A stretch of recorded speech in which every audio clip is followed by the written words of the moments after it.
भारत में bank loan से जुड़े कुछ नए नियम 1 फरवरी 2025 से लागू होने जा रहे हैं, जिसका असर home loan, car loan, personal loan और दूसरे लोन पर पड़ेगा। अगर आप भी बैंक से लोन लेने की सोच रहे हैं या पहले से लोन चुका रहे हैं, तो ये बदलाव आपके लिए काफी अहम हो सकते हैं। 1. ब्याज दरों में बदलाव। 1 फरवरी 2025 से होम लोन, कार लोन और पर्सनल लोन पर ब्याज दरों में बदलाव होगा। रिजर्व बैंक की नई गाइडलाइन के तहत अब बैंकों को समय समय पर बाजार की स्थिति के हिसाब से लोन की ब्याज दरों में बदलाव करना होगा। इसका फायदा यह होगा कि ब्याज दरें कम होंगी तो आपकी EMI भी कम होगी, जिससे लोन चुकाना थोड़ा आसान हो सकता है। 2. लोन प्रोसेसिंग फीस में कमी। एक और बड़ा बदलाव यह है कि अब बैंकों को लोन प्रोसेसिंग फीस में कटौती करनी होगी।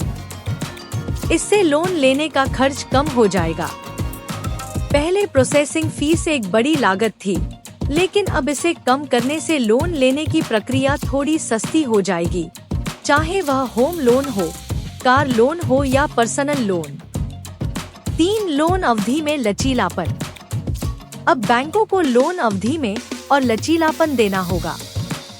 इसका मतलब है कि आप अपनी सुविधा के हिसाब से लोन अवधि चुन सकते हैं। अगर आपको होम लोन पर ज्यादा EMI देनी है, तो आप लोन अवधि बढ़ाकर अपनी EMI कम कर सकते हैं, जिससे आपके मासिक बजट पर दबाव कम होगा। 4. क्रेडिट स्कोर का महत्व। 1 फरवरी 2025 से क्रेडिट स्कोर का महत्व और भी बढ़ने वाला है। अगर आपका क्रेडिट स्कोर 750 या उससे ज्यादा है, तो आपको बैंकों से लोन पर बेहतर ब्याज दर मिल सकती है। इसलिए अगर आप लोन लेने की योजना बना रहे हैं, तो अपने क्रेडिट स्कोर को बेहतर बनाने पर ध्यान दें। अच्छा क्रेडिट स्कोर आपको लोन के लिए बेहतर शर्तें दिलवाएगा। 5. लोन प्रीक्लोजर चार्ज में छूट। अब बैंकों को लोन प्रीक्लोजर चार्ज में छूट देनी होगी। इसका मतलब यह है कि अगर आप लोन जल्दी चुका देते हैं, तो आपको कोई अतिरिक्त शुल्क नहीं देना होगा। इससे आपको लोन पर चुकाए जाने वाले ब्याज की लागत को कम करने में मदद मिल सकती है। 6. Digital loan processing. बैंक अब लोन प्रोसेसिंग को पूरी तरह से डिजिटल बना देंगे।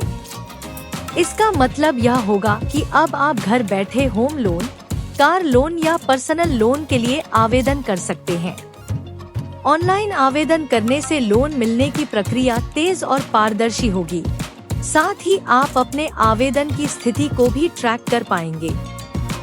7. लोन मोरेटोरियम सुविधा। अगर आप किसी वित्तीय संकट से जूझ रहे हैं, तो आपको लोन मोरेटोरियम की सुविधा मिलेगी। इसके तहत आप अपनी EMI को कुछ समय के लिए टाल सकते हैं। यह सुविधा होम लोन और पर्सनल लोन दोनों पर लागू होगी, जो वित्तीय दबाव महसूस होने पर आपको थोड़ी राहत दे सकती है। 8. लोन रीस्ट्रक्चरिंग सुविधा। अगर आपकी वित्तीय स्थिति खराब होती है, तो बैंकों को लोन रीस्ट्रक्चरिंग सुविधा भी देनी होगी।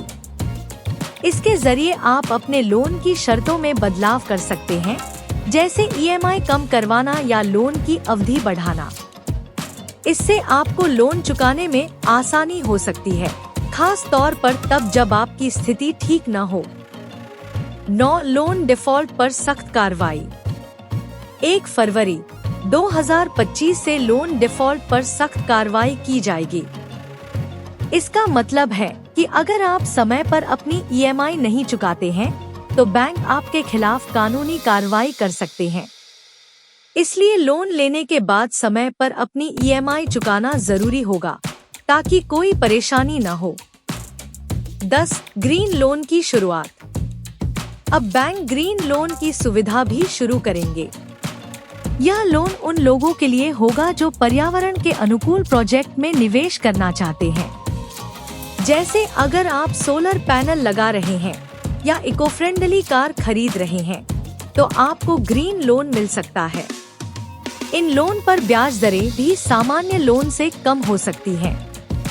1 फरवरी 2025 से लागू होने वाले ये 10 नए नियम बैंक लोन को और भी कस्टमर फ्रेंडली बना देंगे। अब लोन लेना और भी आसान, सस्ता और लचीला हो जाएगा। अगर आप लोन लेने की सोच रहे हैं या पहले से ही लोन चुका रहे हैं, तो इन नियमों को ध्यान में रखते हुए अपनी वित्तीय योजनाएं बनाएं। अपना क्रेडिट स्कोर सुधारें, लोन की शर्तों को समझें और समय पर ईएमआई चुकाने पर ध्यान दें। इस तरह आप न सिर्फ आसानी से अपना लोन चुका पाएंगे, बल्कि अपने वित्तीय लक्ष्य भी हासिल कर पाएंगे।